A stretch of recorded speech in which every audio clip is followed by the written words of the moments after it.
और अब खबरें तफसील से। शहरियत तरमीमी कानून यानी CAA के खिलाफ एहतजाज में दिल्ली समेत मुल्क भर में एक तहरीक चली, जिसके तहत उत्तर प्रदेश में भी मुजाहरे हुए। आज दिल्ली में तहरीक को लेकर association for protection of civil rights की जानिब से एक रिपोर्ट जारी की गई, जिसमें उत्तर प्रदेश पुलिस के जरिए की गई कार्रवाई और मजालिम का जिक्र है। रिपोर्ट में बताया गया है कि तकरीबन 350 FIR दर्ज की गई और 5000 लोगों को मुलजिम बनाया गया। 3000 लोगों को गिरफ्तार कर लिया गया, जबकि 1 लाख लोगों को नामालूम के जुमरे में मुलजिम बनाया गया है। यह रिपोर्ट जामिया मिलिया इस्लामिया के CAA तहरीक से वाबस्ता आसिफ इकबाल तन्हा और सफूरा जरगर ने तैयार की है। रिपोर्ट में बताया गया है कि इस तहरीक में 23 अफराद मारे गए, जिनमें से 22 को गोलियां मारी गई थी। 500 से ज्यादा रिकवरी नोटिस जारी किए गए थे, जिस पर बाद में सुप्रीम कोर्ट ने रोक लगा दी। रिपोर्ट तैयार करने वाले आसिफ इकबाल और APCR से वाबस्ता नदीम खान ने कहा कि यह रिपोर्ट तहरीक में शामिल लोगों पर होने वाले मजालिम को बेनकाब करने के लिए तैयार की गई है। देखिए, हम लोगों ने पूरे 2 साल पहले जो उत्तर प्रदेश में पुलिस ने CAA मूवमेंट को क्रैकडाउन किया और पूरे प्रदेश में जिस तरह से फर्जी मुकदमे लगाए, उनका पूरा फैक्ट्स हमने चेक किया। 1 लाख लोगों पर FIR करी गई, जिसमें 21,000 कानपुर में FIR हुई, 6000 की एक FIR जो है वो सहारनपुर की है। तो एकदम थोक भाव में FIRs करी गई। 23 लोगों की मौत हुई।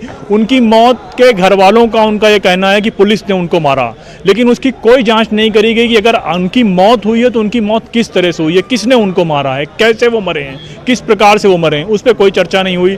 तो और फिर उसके बाद मुकदमे में वो अपराधी हैं या नहीं ये भी तय नहीं हुआ, लेकिन उनको नोटिस भेज दी गई कि जो दंगे हुए हैं उसकी रिकवरी करी जाएगी। दंगों में हमने देखा कि पुलिस ने किस तरह से दंगा किया। तो इस पूरी रिपोर्ट में हमने सारी चीज़ों को कवर किया है कि पूरे प्रदेश में कितनी FIR हुई, फैमिली का क्या कहना है, जो लोग मारे गए वो कौन लोग थे जो मारे गए, वो कौन लोग थे जो अरेस्ट किए गए, किनके मुकदमे किस तरह से चल रहे हैं और कौन लोग हैं जो डिटेन किए गए थे उस समय। तो पूरी तफसीलात इस पूरे रिपोर्ट में आपको मिलेगी। नागरिकता संशोधन कानून के खिलाफ दिल्ली सहित पूरे देश में मूवमेंट हुआ था, उसको 2 साल हो गए हैं। यूपी में चुनाव हो रहे हैं और इस बीच एक रिपोर्ट जारी की गई है, जिसमें ये बताया गया है कि किस तरीके से जुल्म का एक दौर इस मुल्क ने देखा है। रिपोर्ट तैयार की है सफूरा जरगर ने और आसिफ इकबाल तान्हा ने। आसिफ इकबाल हमारे साथ मौजूद हैं। रिपोर्ट की फैक्ट फाइंडिंग क्या है, फाइंडिंग्स क्या हैं?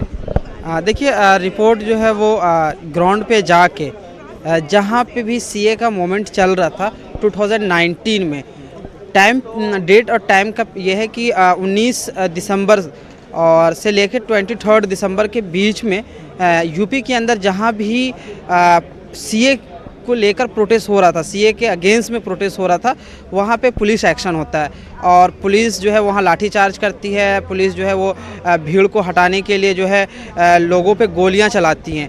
और ये बात मैं नहीं कह रहा हूँ, ये बात खुद वहाँ के लोग कह रहे हैं। और जो है जिस तरह से आप देखेंगे तो पूरे यूपी के अंदर और खुद पुलिस इसको कहती है कि 350 FIR हुए, 350 FIR है। हम आपको दिखाएंगे 350 FIR हैं और 5000 लोग जिनका नाम है FIR में। एक FIR में मतलब इतने नाम हैं कि FIR की कॉपीज़ हैं हमारे पास। पढ़ के आप कहेंगे एक FIR में 50 है, 60 है, 100 है, 150, 200, 300, 120 तमाम लोग जो हैं वो FIR में बाय नेम है। इतने सारे लोग अननेम हैं। अच्छा, हम देखें तो आप लोग इसमें डेटा दिखा रहे हैं कि 23 लोगों की मौत हुई।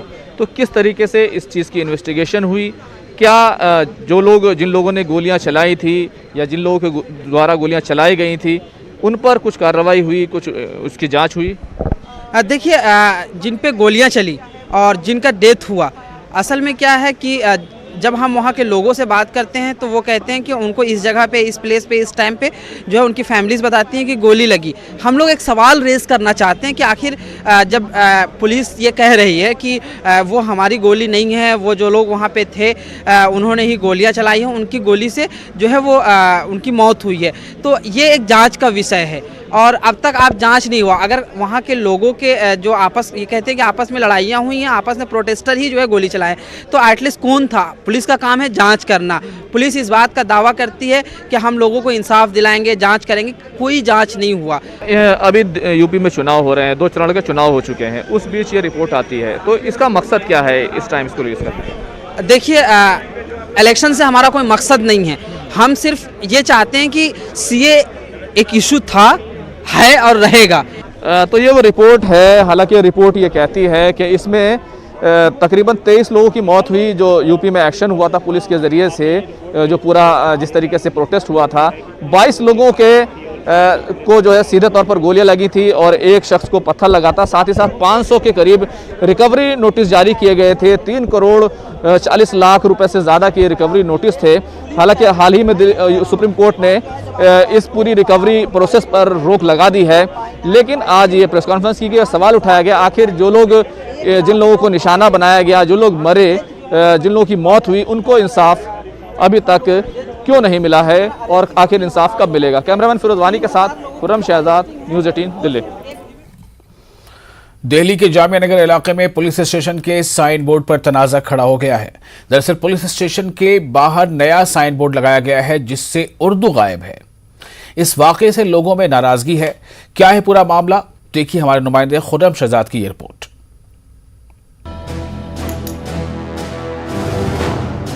दिल्ली के जामिया नगर इलाके में वाक़े पुलिस स्टेशन के साइन बोर्ड को लेकर तनाज़ा होता दिखाई दे रहा है। पुराने उर्दू बोर्ड को हटाकर नए बोर्ड में हिंदी और अंग्रेजी को तो शामिल किया गया है, लेकिन उर्दू को हटा दिया गया है। इस मामले को लेकर लोगों में नाराजगी पाई जा रही है और बोर्ड में उर्दू को दोबारा जगह देने का मुतालबा किया जा रहा है। दिल्ली में एक पुलिस स्टेशन के साइन बोर्ड को लेकर के तनाज़ा हो रहा है। इस वक्त हम दिल्ली के जामिया नगर इलाके में हैं और यहाँ पर जो थाना जामिया नगर है उस पर जो बोर्ड लगा हुआ है उसको लेकर के ये पूरा तनाज़ा, पूरा विवाद है। दरअसल इस बोर्ड पर पहले उर्दू ज़बान में भी थाना जामिया नगर जुनूब मशरिकी ज़िला लिखा हुआ था, लेकिन अब उसको जब इस बोर्ड को चेंज किया गया, नया बोर्ड लगाया गया, उस वक्त इसको हटा दिया गया। ओखला प्रेस क्लब ने कहा है कि उर्दू कोई गैर मुल्की जुबान नहीं है बल्कि हिंदुस्तानी जुबान है। इसके बावजूद उर्दू के साथ सौतेला सलूक किया जा रहा है। बोर्ड हमेशा से जामिया थाना का है या इलाके का, जहाँ पे मुस्लिम्स जो हैं अच्छी खासी तादाद होती है। तादाद की ये बात नहीं है, अगर यूनियन टेरिटरी है दिल्ली, ये एडिशनल ऑफिशियल लैंग्वेज है उर्दू, तो कम से कम आप कॉन्स्टिट्यूशन के हिसाब से एज पर लॉ भी जाएंगे तो जो एडिशनल ऑफिशियल लैंग्वेज है वो उसके जिसके बोलने वाले अच्छे खासे लोग रहते इस इलाके में, उसके उस उर्दू में लिखा हुआ जामिया थाना हटा देना क्या मायने रखता है? हिंदी और इंग्लिश, ये एक तरह से खूबसूरत बोर्ड हमारे यहाँ लगा हुआ था, एक अरसे से हम देखते चले आ रहे हैं। एक बहुत वक्त हो गया है जब से हम नज़र आ रहा है उर्दू, हिंदी, इंग्लिश, और अचानक नई साल की शुरुआत में उर्दू गायब है यहाँ से, जबकि बड़ी आबादी यहाँ की मुसलमानों की या उर्दू पढ़ने वालों की है, जो उर्दू में पढ़ते हैं, देखते हैं जामिया नगर थाना, और वो यहाँ से गायब है। यही हम कोई एतराज़ है कि इसमें तीनों ज़बानों में नाम लिखा जाए, उर्दू, हिंदी और इंग्लिश में। इस मामले में मजलिस इत्तेहादुल मुस्लिमीन की जानिब से दिल्ली पुलिस कमिश्नर को एक खत इरसाल किया गया है और मुनासिब कदम उठाने की अपील की गई है। जितने भी सेंसिटिव ऑफिस होंगे, इंफॉर्मेशन होगी, एडवर्टाइजमेंट होंगे, वो हिंदी के साथ साथ उर्दू और पंजाबी में भी होंगे। थाना एक ऐसा सेंसिटिव प्लेस है कि यहाँ मुसीबत में आदमी जाता है, अपनी जान बचाने के लिए जाता है, और जो ख़ास तौर से जहाँ उर्दू स्पीकिंग आबादी हैं वहाँ के थाने का नाम उर्दू में हटा दिया जाना ये समझ से परे है। वहीं कांग्रेस और आम आदमी पार्टी की जानिब से भी दिल्ली पुलिस को निशाना बनाया गया है और थाने के बोर्ड पर उर्दू को जगह देने का मुतालबा किया गया है। दिल्ली में जब कांग्रेस की सरकार थी तब उर्दू को कांग्रेस पार्टी की सरकार ने ऑफिशियली दूसरा दर्जा दिया था लैंग्वेज के मामले में। लेकिन अफसोस, जिस जामिया नगर में सबसे ज्यादा उर्दूदां रहते हैं, उर्दू को मोहब्बत करने वाले लोग रहते हैं, जहां उर्दू को चाहने वाले की इतनी बड़ी आबादी है इस जामिया नगर हलके में, अफसोस की बात है कि जामिया नगर थाने का जो साइनेज बोर्ड है वहां से उर्दू में जामिया थाना न लिखना कहीं न कहीं उर्दू के साथ सौतेला व्यवहार दिखाता है सरकारों का। तो मैं मांग करता हूं कमिश्नर ऑफ पुलिस और भारत सरकार से कि उर्दू के साथ ये बेअदबी और सौतेलापन ना करें। जैसा कि आप सब लोग जानते हैं कि दिल्ली के अंदर जो मुस्लिम एरिया हैं, जामिया नगर हो चाहे नॉर्थ ईस्ट में हो, सीलमपुर या जाफराबाद, वहाँ के सभी दिल्ली के अंदर जितने भी पुलिस स्टेशन हैं उन पे से पहले थाने के ऊपर बोर्ड लगे हुए थे उसमें उर्दू में भी लिखा हुआ था, क्योंकि उर्दू एक हमारी तहजीब है, हमारी एक जबान है उर्दू। हिंदुस्तान की एक तहजीब, सबसे तहजीब वाली जबान है उर्दू, जिस पर आज पुलिस स्टेशन पे से जामिया नगर हो चाहे शाहीन बाग हो या नॉर्थ ईस्ट में हो, सीलमपुर, जाफराबाद, मुस्तफाबाद, सभी जगह से जो उर्दू में थाना लिखा हुआ होता था, पुलिस स्टेशन लिखा हुआ होता था, वो हटा दिया गया और एक ये निंदनीय है, इसकी हम निंदा करते हैं। दिल्ली में अप्रैल के महीने में कॉर्पोरेशन चुनाव होने वाले हैं। ऐसे में मुस्लिम अक्सरियती इलाका ओखला में ये मुद्दा जोर पकड़ सकता है। पूरे मामले पर दिल्ली पुलिस की तरफ से कोई भी आगे आकर बात करने के लिए तैयार नहीं है। हालांकि ये ज़रूर बताया गया है कि पहले थाने के बोर्ड में उर्दू में लिखा गया था, लेकिन हाल ही में नए साल के लिए जो बोर्ड बनवाए गए उसमें उर्दू को शामिल नहीं किया गया है। कैमरामैन फिरोज वानी के साथ खुर्रम शहजाद, न्यूज़ 18 दिल्ली। और इसी के साथ एक छोटा सा ब्रेक, जल्द हाजिर होंगे। ब्रेक के बाद एक बार फिर आपका इस्तकबाल है। भोपाल रुकन पार्लियामेंट साध्वी प्रज्ञा ने हिजाब को लेकर अपना बयान दिया है। साध्वी प्रज्ञा का कहना है कि हिंदुस्तान में हिजाब की जरूरत नहीं है। हिजाब चेहरा छिपाने के लिए लगाया जाता है, लेकिन इस मुल्क के हिंदू बहु बेटियों पर बुरी निगाह नहीं रखते हैं। जिस मुल्क में औरत का मकाम बहुत बुलंद है, वहां पर हिजाब की जरूरत नहीं है। हिजाब जिसको पहनना है वो अपने घरों और अपने मदरसों में पहने। स्कूल और कॉलेजों में हिजाब बर्दाश्त नहीं किया जाएगा। नारी का स्थान सर्वोपरि है, माँ का स्थान सर्वोपरि है, अर्धांगिनी का स्थान, पत्नी का स्थान आला शरीर कहलाता है। अर्धनारीश्वर की कल्पना, अर्धनारीश्वर की प्रतिमा हम देख सकते हैं। जहां नारी का इतना श्रेष्ठ स्थान है, वहां पर हिजाब पहनने की जरूरत है क्या उस देश में? नहीं। भारत में हिजाब पहनने की आवश्यकता नहीं है। अरे हिजाब तो तुम्हें घर में पहनना चाहिए। मध्य प्रदेश में बीजेपी हुकूमत के जरिए मुस्लिम नवाबीन के अहद में बसाए गए तारीखी शहरों के नाम बदलने पर मुस्लिम तंजीमों ने मुखालफत शुरू कर दी है। बीजेपी रुकन असम्बली व साबिक प्रोटेम स्पीकर रामेश्वर शर्मा के जरिए अबैदुल्लागंज और शाहजहांबाद का नाम बदलने के मुतालबे पर माइनॉरिटीज यूनाइटेड ऑर्गेनाइजेशन ने अपने सख्त रद्द-ए-अमल का इजहार किया है। हमारे नुमाइंदे मेहताब आलम ने माइनॉरिटीज यूनाइटेड ऑर्गेनाइजेशन के सेक्रेटरी अब्दुल नफीस से खास बातचीत की। मध्य प्रदेश में शहरों का नाम बदलने की सियासत कम होने का नाम नहीं ले रही है। हबीबगंज का नाम बदलकर रानी कमलापति किया गया, तो होशंगाबाद का नाम बदल के नर्मदापुरम और बबई का नाम बदल के माखन नगर। अभी ये मामला सर्दी भी नहीं हुआ था कि भोपाल, इंदौर, इसके साथ साथ अबैदुल्लागंज का नाम बदलने की सियासत शुरू हो गई। हमारे साथ जो है मध्य प्रदेश यूनाइटेड ऑर्गेनाइजेशन के अब्दुल नफीस साहब मौजूद। तो नफीस साहब, ये सियासत जो हो रही है उनका कहना है कि गुलामी की निशानी है। देखिए, गुलामी की निशानी तो आर्यन बाहर से आए थे और उनका ये फॉलोवर है। यहाँ तो जन्मों से आदिवासी आदिम जाति रहती थी और आदिम जाति ने इस मुल्क को बनाया है, तो उनके नाम बदल करके अगर ये अपने आप को समझना है कि हम कुछ करना चाहते हैं, तो हम इनको बताना चाहते हैं कि पहले अपने कोई नए ज़िले बनाए, कोई नई इमारतें बनाए, और आज तक उन्होंने कोई काम तो किया नहीं है। आज 17 सालों के अंदर मध्य प्रदेश के अंदर एक नई इमारत का निर्माण नहीं किया। जो इमारतें बनी हैं उन्हीं के नाम बदलने का काम कर रहा है, तो जिसका हम बहुत पुरजोर विरोध करेंगे, क्योंकि मध्य प्रदेश और देश हमारे उन पूर्व जनों के जिन्होंने कुछ बनाया है उनके नामों से विरचित है, उनके नामों से रखा गया है। उन्होंने अपने कार्य किए, इसलिए उनके नामों से रखा गया है। भारतीय जनता पार्टी ने ऐसा कोई काम नहीं किया जिसके नाम से वो ये कार्य रखा जाए। लेकिन सवाल है कि मौजूदा वक्त में जब हम बात कर रहे हैं तो बात हिजाब तक की आगे, जबकि लोग जॉब मांग रहे थे। देखिए, जॉब की बात होना चाहिए, जॉब भी नहीं दे पा रहा, जब तो हिजाब की बात कर रहा है ये। अगर ये जॉब दे रहा होते तो हिजाब की बात ही नहीं करते। आज महंगाई चरम पर है, इसलिए कोई मुद्दों का ध्यान भटकाने के लिए भारतीय जनता पार्टी के पास ये मुद्दे हैं। इस तरह से हम देखते हैं कि यहाँ पर जो है अब्दुल नफीस साहब का कहना है कि भारतीय जनता पार्टी सियासत करे और इस तरह की सियासत की पुरजोर मुखालफत की जाएगी। कैमरामैन मोहसिन खान के साथ मेहताब आलम, न्यूज़ 18 उर्दू, भोपाल। भोपाल में संत रविदास जयंती को कौमी यकजहती की अलामत के तौर पर मनाया गया। राजधानी भोपाल में संत रविदास की जयंती के मौके पर भोपाल एमएलए आरिफ मसूद की क़यादत में जुलूस निकाला गया। रविदास जयंती के मौके पर निकाला गया जुलूस भोपाल शाहजहांबाद से शुरू हुआ और राजधानी भोपाल के मुख्तलिफ रास्तों से होता हुआ भोपाल मौलाना इमरान खान चौक पर ख़त्म हुआ। इस मौके पर संत रविदास के बताए हुए रास्ते पर चलने का अहद किया गया। भोपाल कांग्रेस एमएलए आरिफ मसूद ने बीजेपी पर अक़लियती आबादी, दलितों और दीगर पसमानदा तबकात के अजीम लोगों को फरामोश करने का इल्ज़ाम लगाया। संत रविदास जी ने जो कार्य देश को दिए थे वो बहुत ऐतिहासिक कार्य थे और जनता को जो संदेश उन्होंने दिया था, तो जाहिर है कि आज भोपाल में ये परंपरागत हम उनकी जयंती मनाते आए और आज हम लोग मना के उसको अपने आप को गौरवान्वित महसूस करते हैं कि आज उनकी जयंती के अवसर पर जब ये जुलूस निकलता है तो शहर गौरवान्वित करता है कि एक संत की याद आज भी ताज़ा है लोगों के दिलों में और संत को लोग याद रखते हैं।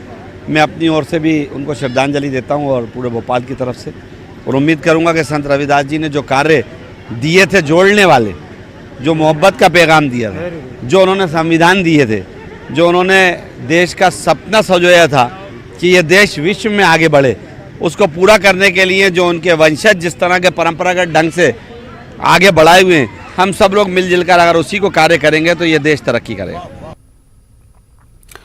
सीनियर सहाफ़ी शकील शमसी हज़रत अली और इस्लामी एकता के नाम से नई किताब उन्होंने लिखी है।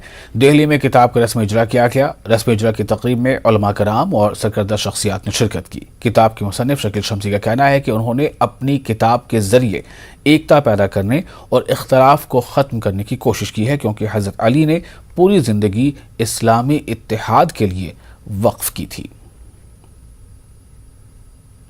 ये जो किताब मैंने तहरीर की है, इसका मेरा मकसद ये है कि मुसलमानों को ये पैगाम दिया जाए कि हज़रत अली की ज़ाते वाला सिफ़ात की अगर पैरवी की जाए तो मुसलमानों में आज भी इत्तेहाद और इत्तेफाक मुमकिन है और ये जो हमारे मसलकी या फ़िरक़ावाराना इख्तिलाफ़ात हैं ये ख़त्म हो सकते हैं। और ज़ाहिर बात है कि इस वक्त सबसे बड़ा मसला इत्तेहाद इस्लामी ही है और मैंने इस किताब में उसी को मौजू बनाकर रखा है कि हज़रत अली ने अपनी पूरी ज़िंदगी में किस तरीके से मुसलमानों को एक रखने की कोशिश की, मुसलमानों के दरमियान इत्तेहाद पैदा करने की कोशिश की और किस तरीके से रसूल की वफात के बाद जो हालात बिगड़ने वाले थे उनको नहीं बिगड़ने दिया और ख़ुद को जंगो जिदाल से दूर रखा, जबकि उनको ऑफ़र भी हुई कि आपको हम फ़ौजें सप्लाई कर सकते हैं, फ़ौज फराहम कर सकते हैं, लेकिन उन्होंने इस्लाम में फूट को पसंद नहीं किया। तो मेरी कोशिश यही है कि लोगों को बता सकें कि हकीकत क्या, और सबसे बड़ी बात यह है कहने की कि जो 1400 साल पुराने इख्तिलाफ़ात हैं या जो 700-800 साल पुराने इख्तिलाफ़ात हैं उनको आज हल नहीं किया जा सकता। उनको अपने इख्तिलाफ़ात अपने पास रखे आदमी, एक दूसरे को काफिर कहने का सिलसिला बंद करें, एक दूसरे को मुश्रिक कहने का सिलसिला बंद करें। कौन जन्नत में जाएगा कौन जहन्नम में जाएगा इसका फैसला इंसान तो कर नहीं सकते, इसका फैसला तो अल्लाह ही करेगा। तो जाहिर बात है मैंने ये सब बातें इसमें बताई कि आगे बढ़ते हैं। बिहार में उर्दू इदारों की सूरत हाल संगीन है, यह कहना है MIM के रियासती सदर अख्तरुल ईमान का। अख्तरुल ईमान के मुताबिक उर्दू लाइब्रेरी हुकूमत की गफलत के सबब खस्ता हाल हो गई है। वहीं तालीमी इदारों में असातिज़ा को बहाल नहीं कर हुकूमत अक़लियतों के तालीमी इदारे को बंद करने की साजिश कर रही है। MIM ने पटना के शम्सुल हुदा मदरसे का हवाला देते हुए कहा कि एक ऐसा इदारा जिसकी 100 साल की शानदार तारीख रही है वो महज असातिज़ा की तकर्रुरी नहीं होने से बंद होने जा रहा है। लाइब्रेरी सुबह 8 बजे खुलती थी, रात 8 बजे तक तलबा की स्टूडेंट्स की भीड़ रहती थी, वो बंद होने के कगार पर है। जंग आज़ादी की तहरीक में मदरसा इस्लामिया शम्सुल हुदा का एक बड़ा रोल रहा और इतनी कीमती ज़मीन दी सरकार ने। दूसरे अदारे कायम किए तो अपनी ज़मीन खरीद करके कायम कराई, लेकिन वो तो माइनॉरिटी के लोगों ने वक्फ किया और उस पर बिल्डिंग बनी और पूरे तौर पर वो सरकारी मदरसा है। और इस वक्त जब साक्षरता की बात कही जा रही है, सबको पढ़ाओ सबको बढ़ाओ की बात कही जा रही है, राइट टू एजुकेशन का कानून बन गया है और उस पर सारा इंफ्रास्ट्रक्चर है, तो और वहाँ पर जूनियर सेक्शन उसका बंद हो गया है और सीनियर सेक्शन में भी जो टीचर हैं वो काफ़ी नहीं हैं। तो इसके माने ये है कि सरकार तालीम के बारे में दिलचस्पी रखती है, तो क्या अक़लियतों के तालीम याफ्ता हुए बगैर देश या बिहार साक्षर हो जाएगा अपने आप को? मैं एक बड़ा सवाल है, मैं समझता हूँ अक़लियतों की तालीम से जोड़कर मैं इसको देखता हूँ। 15 फरवरी को हज़रत अली रज़ी अल्लाह अन्हु की यौम विलादत के मौके पर नोएडा के सेक्टर 22 में एक प्रोग्राम का इनेकाद किया गया जिसमें इंसानियत का पैगाम दिया गया। उलमा ने हज़रत अली के बताए गए रास्ते पर चलने की तलकीन की। ख्वातीन ने भी इन्हें खिराज अक़ीदत पेश किया। ख्वातीन ने कहा कि हज़रत अली का पैगाम रूहानी ताकत पैदा करता है, दुश्मनों के साथ भी रियायत और हमदर्दी के साथ पेश आने का सबक देता है। आज दिन रजब के रोज़ कई सालों से यहाँ पर हम लोग सेक्टर 22 में पैगाम हज़रत अली अलैहिस्सलाम, अली इब्न अबी तालिब अलैहिस्सलाम की विलादत और बसादत हम दुनिया को देते हैं। ये वो ज़ात है कि जो बहुत मशहूर मारूफ है, हिंदुस्तान का क्या पूरी कायनात का, चाहे वो किसी भी मज़हब से ताल्लुक़ रखता हो, वो हज़रत अली के बारे में इल्म ज़रूर रखता है। हज़रत अली का यूँ तो इल्म मशहूर है, बहादुरी मशहूर है, जंगें मशहूर हैं, वहाँ पर हज़रत अली का इल्म भी मशहूर है और सबसे पहले हज़रत अली की इंसानियत मशहूर है। पैगाम ये दिया जाता है कि जो हज़रत अली मौलाए कायनात गालिब कुल्ले गालिब अली इब्न अबी तालिब अलैहिस्सलाम की जो पूरी ज़िंदगी थी वो गरीबों की, मिस्किनों की, मजदूरों की सेवा करते करते उन्होंने पूरी ज़िंदगी गुजारी है। हज़रत अली की विलादत के मौके पे यहाँ 22 सेक्टर में, इस सेक्टर 22 चौड़ा मोड़ पे हमने यहाँ सबील का एहतमाम किया है। यहाँ पर सबील के ज़रिए यहाँ पर डिस्ट्रीब्यूट किया जा रहा है पैक फूड, क्योंकि कोरोना का जैसे कोरोना चल रहा है तो हम यहाँ पर पैक फूड ही डिस्ट्रीब्यूट करें। और मौला अली हज़रत रसूल खुदा हज़रत मोहम्मद मुस्तफ़ा सल्लल्लाहु अलैहि वसल्लम के दामाद भी, उनके चचाजाद भाई भी, उनकी आज विलादत है और वो उनका पैगाम दुनिया को ये था कि वो उन्होंने जिस तरह से, जैसे उनको जिस कातिल ने कत्ल किया था, हज़रत अली ने उन्हीं के उसी कातिल के लिए भी वही शीर, वही शरबत मंगाया था जो लोग उनके कत्ल के बाद उनके लिए लेके आए। हज़रत अली अलैहिस्सलाम की विलादत पे यह पैगाम दिया जाता है कि हज़रत अली अलैहिस्सलाम ने इंसानियत के लिए बड़ा काम किया और दूसरे कि वो दूसरों की ज़्यादा फिक्र करते थे अपने से ज़्यादा। इंसानियत का ये है कि भाई हिंदू मुसलमान सब एक होकर के रहे, जैसे हज़रत अली अलैहिस्सलाम ने किया, रसूल खुदा ने किया। कोई हिंदू नहीं, कोई मुसलमान नहीं, सब एक होकर के चले। और भैया ऐसा है कि यहाँ हमें 32 साल हो गए इसी। हिजाब तनाज़ा बढ़ता जा रहा है। मुंबई के मलाड इलाके में MIM लेडीज यूनिट ने हिजाब पर पाबंदी के मामले के खिलाफ मुंबई के मलाड इलाके में एहतजाज का ऐलान किया था, लेकिन मुंबई पुलिस ने लॉ एंड ऑर्डर की सूरत हाल को देखते हुए एहतजाज की इजाज़त नहीं दी। इस एहतजाज में साबिक रुकन असेंबली और MIM तर्जुमान वारिस पठान भी शामिल होने वाले थे। इससे कबल मुंबई पुलिस ने इन्हें इनके रिहाइशगाह से गिरफ्तार कर लिया। इन्हें वर्ली पुलिस स्टेशन ले जाया गया और बाद में इन्हें इंतबाह देकर छोड़ दिया गया। वारिस पठान ने कहा कि उन्हें पुरअमन एहतजाज करने से रोका गया है। अपना गाड़ी है उसमें क्यों नहीं? अरे भाई डेमोक्रेसी ने अधिकार दिया है ना मेरे को कि मैं पीसफुल प्रोटेस्ट करेगा। मैं एकदम पीसफुल प्रोटेस्ट करने जा रहा हूँ, मुझे मुंबई की पुलिस डिटेन करके। रफ़ीक खान ने राजस्थान अक़लियती कमीशन के सदर का ओहदा संभाल लिया है। ये ओहदा 3 साल से खाली पड़ा था। रफ़ीक खान आदर्श नगर के MLA हैं। रफ़ीक खान ने कहा है कि अक़लियती कमीशन रियासत में अक़लियत और अक्सरियत के दरमियान बढ़ती हुई दूरी को ख़त्म करने का काम करेगी। रफ़ीक खान ने कहा कि हम ज़िले सतह पर कमीशन की सरगर्मियों को फ़रोग़ देंगे ताकि पूरी रियासत में अक़लियतों को दरपेश किसी भी मसले को जल्द अज जल्द दूर किया जा सके। हमारे नुमाइंदे अरबाज अहमद ने रफ़ीक खान से बातचीत की। राजस्थान अल्पसंख्यक आयोग अध्यक्ष की जिम्मेदारी रफ़ीक खान ने संभाली है। आदर्श नगर विधानसभा क्षेत्र से विधायक हैं।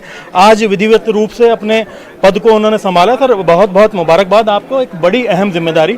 क्या फोकस रहेगा?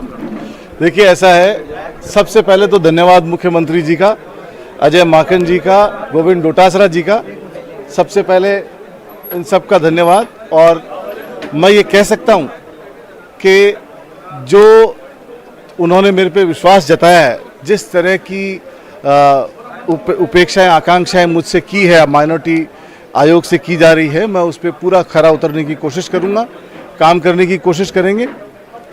एक बात मैं कह सकता हूं कि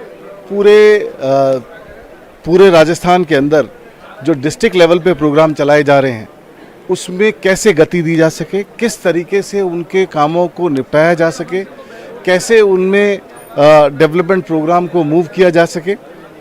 जो केसेस पेंडिंग हैं, यहाँ काफ़ी सालों से यहाँ कोई आदमी नहीं था, तो जो केसेस पेंडिंग हैं उनको कैसे निपटारा किया जा सके, कैसे समाज के आखिरी पंक्ति में खड़े आदमी को न्याय मिल सके, इस सब पे कोशिश की जाएगी और काम किया जाएगा। मुख्यमंत्री जादूगर है और जादू का पिटारा खुलेगा और बहुत अच्छा बजट देखने को मिलेगा। बस सिर्फ इतना कह